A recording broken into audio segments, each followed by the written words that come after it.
क्या हमारे देश में सरकार से डिमांड करना इतना बड़ा गुनाह है कि एक बेगुनाह की जान ले ली जाती है, एनकाउंटर कर दिया जाता है?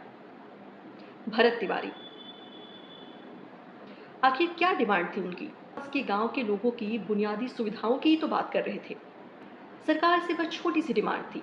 यहाँ तक कि जब वो सरेंडर कर रहे थे तब भी उन्होंने यही बोला था कि अगर मांग मान ली जाती है तो शस्त्र रखने में कहीं कोई बुराई नहीं है, कहीं कोई प्रॉब्लम नहीं है।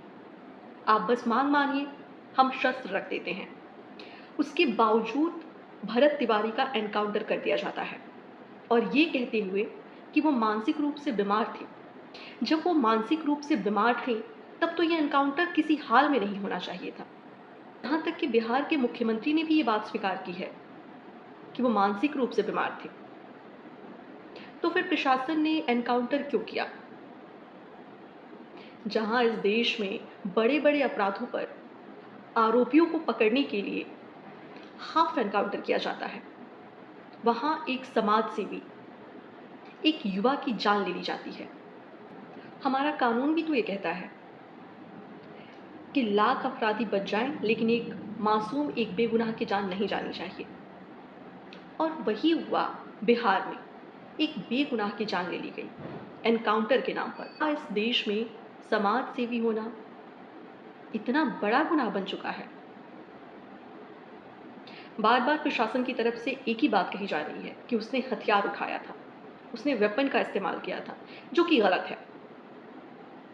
वेपन का इस्तेमाल करना भरत तिवारी ने गलत किया, लेकिन क्या उसने उस हथियार से किसी बेगुनाह की जान ली, किसी को चोट पहुंचाई? वो तो बार बार बस अपनी मांगों को दोहरा रहा था। क्या सरकार और प्रशासन इस पर जवाबदेह नहीं है? क्योंकि उनके घर वालों की तरफ से यही कहा जा रहा है कि ये एनकाउंटर फर्जी है, और आसपास के लोग भी बार बार यही बोल रहे हैं कि वो हमारे लिए मसीहा थे, वो हमारे लिए लड़ते थे, हमारे हक के लिए लड़ते थे। क्या भरत तिवारी का कोई क्रिमिनल रिकॉर्ड रहा है? क्या उसने पहले कोई अपराध किया है? तो सरकार क्या चाहती है कि जो युवा अपने देश के लिए, अपनी गांव के लिए, अपने समाज के लिए लड़ रहा है, वो चुप हो जाए, वो कुछ ना बोले, या बोलेगा तो उसका हश्र ऐसा ही होगा। भरत तिवारी का एनकाउंटर करके ये दिखाना चाहती है कि बाकी युवा चुप हो जाएं। अब भरत तिवारी की एनकाउंटर को हम हत्या कहें या एनकाउंटर, आप क्या सोचते हैं इस पर?